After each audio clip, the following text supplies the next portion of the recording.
भारत में विकास की रफ्तार जितनी तेज है, उतनी ही बड़ी चुनौती है ऊर्जा की बढ़ती जरूरतें। लेकिन अब देश एक नए सूरज की ओर देख रहा है, सोलर एनर्जी यानी सौर ऊर्जा की दिशा में। सस्टेनेबल डेवलपमेंट यानी टिकाऊ विकास के लक्ष्य को हासिल करने में सौर ऊर्जा भारत की नई ताकत बनकर उभर रही है। तेज धूप में झुलसती जमीन अब भारत की ऊर्जा का सबसे बड़ा स्रोत बन रही है। राजस्थान से लेकर तमिलनाडु तक, गुजरात से लेकर मध्य प्रदेश तक, जहां कभी बंजर जमीन थी, वहां अब सोलर पैनलों की कतारें चमक रही हैं। साल 2014 में भारत की सौर क्षमता सिर्फ 2.6 गीगावाट थी, जो अब बढ़कर 70 गीगावाट से ज्यादा हो चुकी है। प्रधानमंत्री नरेंद्र मोदी ने इंटरनेशनल सोलर अलायंस (आईएसए) की शुरुआत कर दुनिया को बताया कि भारत केवल उपभोक्ता नहीं, बल्कि ग्रीन एनर्जी का वैश्विक लीडर बनना चाहता है। सरकार का लक्ष्य है साल 2030 तक 280 गीगावाट सौर ऊर्जा का उत्पादन।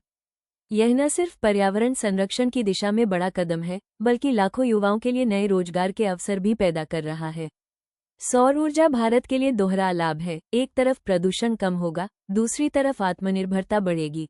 गांवों में सोलर लैंप, स्कूलों में सोलर पैनल और खेतों में सोलर सिंचाई पंप, ये सब दिखाते हैं कि टिकाऊ विकास का रास्ता अब शहरों से नहीं, गांवों से होकर गुजरता है।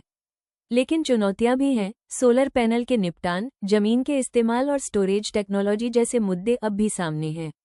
मगर एक बात तय है, भारत ने सूरज को अपनी ऊर्जा नीति का हिस्सा बना लिया है। सूरज हर दिन उगता है, लेकिन अब ये सिर्फ रोशनी नहीं देता, आशा भी देता है। भारत ने इस आशा को ऊर्जा में बदला है और इस ऊर्जा को विकास में।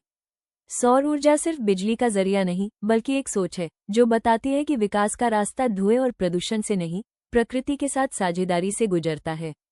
आज भारत दुनिया को ये संदेश दे रहा है कि अगर इरादा साफ हो तो आसमान भी सीमित नहीं। सूरज हर किसी का है, और शायद यही वजह है कि भारत का भविष्य भी अब उतना ही उज्जवल है।